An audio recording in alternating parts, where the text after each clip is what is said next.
Baik, terima kasih untuk rekan-rekan kita pimpinan Partai Keadilan Sejahtera di Sumatera Utara, untuk narasumber kita Ustadz Sunman Jaya Rukmandis. Beliau ini bukan sekedar pakar biasa, tapi pakar yang luar biasa. Selain memang keahlian beliau dalam bidang yang terkait dengan Undang-Undang Dasar, karena beliaulah dulu atau dalam konteks kita mungkin tinggal beliaulah satu-satunya anggota DPR MPR dari PKS yang masih aktif semenjak dahulu terlibat menjadi bagian dari panitia ad hoc merubah Undang-Undang Dasar. Jadi beliau sangat mengerti tentang seluk-beluk lika-liku. Kalau dalam ilmu mustalah hadisnya, maka dengan beliau bersama dengan rekan-rekan semua di sini, maka sanad belajar tentang Undang-Undang Dasar menjadi muttasil, nyambung. Dan mutasilnya ini sikoh an sikoh gitu, jadi soduk nanti insya Allah. Rekan-rekan semuanya, hadirin hadirat, Bapak dan Ibu yang saya hormati, Assalamualaikum warahmatullahi wabarakatuh. Alhamdulillah, assalatu wassalamu ala qudwatina Rasulillah wa ala alihi wa sahbihi wa man wala. Jadi jangan mentang-mentang sosialisasi kemudian nggak pakai sholawat. Ya kita tetap saja ya sholawatan juga. Karena sesungguhnya kalau kita sosialisasi tentang Undang-Undang Dasar, kita jadi tahu bahwa beragama itu sangat dipentingkan oleh Undang-Undang Dasar.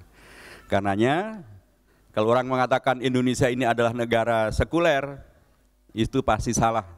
Mengapa? Karena pasal 29 Undang-Undang Dasar kita mengatakan negara berdasarkan kepada ketuhanan yang Maha Esa. Memang itu bukan deklarasi bahwa Indonesia adalah negara agama. Tetapi juga jangan kemudian disimpulkan bahwa Indonesia adalah negara yang bukan-bukan. Negara agama, bukan. Negara sekuler, bukan. Jadi negara yang bukan-bukan. Saya selalu mengatakan bahwa itu adalah kesimpulan sementara yang sangat tidak bisa dipertanggungjawabkan. Karena memang nanti dalam banyak hal yang akan kita temui yang semacam itu lagi. Apakah sistem yang diberlakukan di Indonesia ini adalah presidensial murni? Bukan. Parlementer murni? Juga bukan. Jadi yang bukan-bukan lagi. Di parlemen kita, apakah mempergunakan sistem satu kamar, unikameral? Bukan. Dua kamar, bicameral? Bukan. Karena kita mempunyai 3 lembaga, ada MPR, DPR, dan ada DPD. Semuanya setara, tidak saling menihilkan. Jadi parlemen kita pun juga yang bukan. Saya selalu mengaminkan apa yang dinyatakan oleh Prof. Mahfud MD. Beliau mengatakan bahwa di dunia ini tidak ada satu negara pun yang sistemnya 100% mengcopy paste dari negara yang lain. Pasti ada yang berbeda-beda. Jadi kalau Indonesia mengambil kesimpulan terkait dengan sistem parlemennya seperti apa, sistem bernegaranya seperti apa, itu adalah sah selama disahkan oleh konstitusi.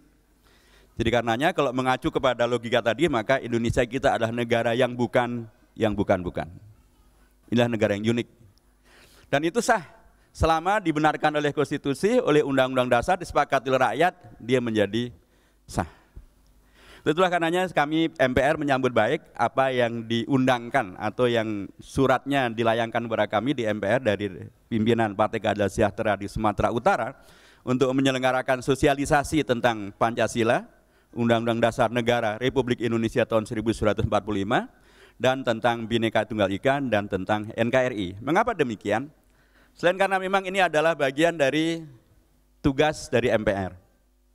Tapi lebih daripada itu karena kita menyadari sepenuhnya bahwa dalam konteks pilihan Indonesia yang adalah negara demokrasi, supaya dia tidak menjadi demokrasi, maka seluruh pihak yang terkait dengan Indonesia harus paham betul tentang prinsip-prinsip bernegaranya. Kita mempunyai Undang-Undang Dasar. Undang-Undang Dasar kita isinya apa? Dan Undang-Undang Dasar kita jelas sekali di sana dikaitkan dengan beragam hal yang langsung terkait dengan kita. Sebagai partai politik misalnya, partai politik nanti akan menyiapkan calon presiden, calon wakil presiden. Tentang rakyat yang punya kedaulatan misalnya, tentang lembaga-lembaga negara misalnya, tentang yang mengatur kita semuanya terkait dengan hukum maupun juga hak asasi manusianya misalnya. Itu baru bisa kita kerjakan dengan maksimal kalau kita paham betul tentang konstitusi kita ini apa. Kalau kita di pesantren ada ungkapan al-insanu a'da'u ma jahilun. Kita kadang-kadang memusuhi bukan apa-apa, hanya karena kita tidak tahu. Ternyata sesungguhnya Undang-Undang Dasar kita ini memberi begitu banyak ruang bagi kita semuanya untuk berperan serta. Dan karenanya kalau ada yang mengatakan seolah-olah kita ini berada dari lingkaran setan, money politik ke money politik, semuanya nanti akan diukur dengan sekedar maninya. Saya yakin bahwa kalau kita paham betul tentang Undang-Undang Dasar kita, dan kemudian kita menjawantahkannya dalam perilaku politik kita, dan kemudian menjadikannya sebagai terobosan untuk mendidik rakyat kita, umat kita, saya yakin pada akhirnya money politik itu kalaupun diperlukan hanyalah untuk hal yang memang disebut sebagai ongkos politik atau biaya politik. Ya kan memang tidak mungkin kita berpartai politik tidak pakai bendera, tidak pakai kaos, tidak pakai pertemuan, tidak pakai. Itu semuanya memerlukan ongkos, tapi dia bukan sesuatu yang terkait dengan pelanggaran yang bernama money politik. Saya harus tegaskan juga karena sesungguhnya Undang-Undang Dasar kita ini bukanlah sesuatu yang kemudian jadi turun dari langit dan atau kemudian kita diam saja dan kemudian jadilah Undang-Undang Dasar ini. Undang-Undang Dasar ini juga adalah akibat dari peran serta Ustadz Sunmanjaya, Ustadz Mutamimul Ula waktu itu, juga partai dan fraksi. Kita terlibat aktif. Dan karenanya banyak hal yang sesungguhnya menandakan bahwa kalau kita terlibat aktif, ternyata banyak hal yang bisa kita realisasikan untuk kemaslahatan umat, kemaslahatan bangsa dan negara. Contohnya, dulu pada periode Orde Baru, yang namanya iman dan takwa itu tidak ada dalam Undang-Undang Dasar. Dan bahkan ada seorang tokoh dari Sumatera Utara, Melala Sembiring, anggota MPR dari fraksi Golkar. Beliau waktu itu mengusulkan agar dalam GBHN kita dimunculkan penegasan tentang iman dan takwa. Padahal itu hanya di dalam GBHN dan hanya menyebutkan saja. Apa yang terjadi? Usulan sangat baik ini kemudian besoknya direspon secara langsung dan diberikan reward. Bentuknya beliau direkol, dicopot dari keanggotaan di MPR. Itu dulu. Tapi pada zaman Orde Baru, Orde Reformasi di mana kita terlibat di dalamnya, awalnya memang kita bergabung dengan PAN dalam fraksi reformasi pada saat amandemen dilaksanakan. Rekan-rekan kita, Ustadz Sunmanjaya, Ustadz Mutamimul Ula dan kawan-kawan, dan kemudian fraksi dan partai politik kita terus memantau dan akhirnya mengegolkan satu usulan masuk dalam Undang-Undang Dasar kita, pasal 31 ayat 3 terkait dengan sistem pendidikan nasional. Negara mempersiapkan suatu sistem pendidikan nasional dalam rangka meningkatkan iman dan takwa, akhlak yang mulia dalam rangka mencerdaskan kehidupan bangsa. Anda bisa bayangkan dari dulu iman takwa menjadi orang direkol. Sekarang dengan keikutsertaan dari kawan-kawan kita semuanya, justru iman takwa menjadi masuk dalam Undang-Undang Dasar, menjadi tujuan prinsip mengapa pendidikan diselenggarakan. Iman takwa dan akhlak mulia. Karenanya seharusnya kalau ini terus kita kawal dengan baik. Baik kita ada anggota DPR, anggota DPRD, rekan-rekan kita yang jadi gubernur, yang menjadi bupati, wali kota. Kalau ini kita kawal dengan baik, maka mestinya pendidikan kita tidak akan menghadirkan perilaku dan atau sikap berkependidikan yang sekuler. Karena sejak dari awal bingkainya sudah sangat jelas. Nah, rekan-rekan sekalian, ini perlu disampaikan karena Undang-Undang Dasar juga mengacu kepada prinsip bahwa kita juga masih bisa untuk bukan hanya menuntut dalam konteks Undang-Undang Dasar karena kedaulatan diberikan kepada rakyat. Kita bukan hanya mempunyai hak untuk menuntut judicial review ke Mahkamah Konstitusi kalau ada satu produk perundangan yang dinilai bertentangan dengan Undang-Undang Dasar. Rakyat diberikan hak sepenuhnya untuk mengawasi, ikut mengawasi dan bahkan ikut menggugat dan bisa dimenangkan. Dan contoh yang paling konkret terkait dengan ini adalah diberlakukannya atau diperbolehkannya calon perseorangan dari kalangan independen begitu ya, non partai politik untuk pemilihan kepala daerah. Dulu pada awal diselenggarakannya pemilihan kepala daerah itu harus semuanya melalui partai politik. Tapi ada seorang dari Lombok, dia ingin maju sebagai bupati, dia ingin mencari dukungan dari partai politik, nggak dapat, akhirnya Dia melihat undang-undang dasar, ternyata ada celah.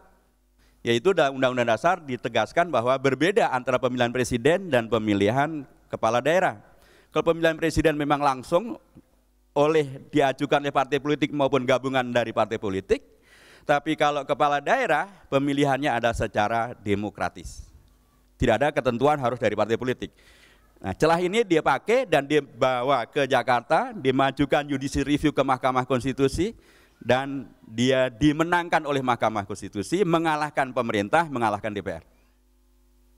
Jadi kalau nanti rekan-rekan dari Sumatera Utara melihat ada satu produk perundangan yang bertentangan Undang-Undang Dasar, jangan takut datang ke Jakarta. Yang dari Lombok saja berani, masuk dari Sumatera Barat, Sumatera Utara nggak berani. Dan di Sumatera dan di Jakarta, kawan-kawan Anda dari Sumatera Utara banyak sekali sudah. Di mana-mana sudah banyak sekali. Jadi jangan khawatir. Di sana pakai bahasa Batak pun pada paham nanti. Horasbah gitu ya.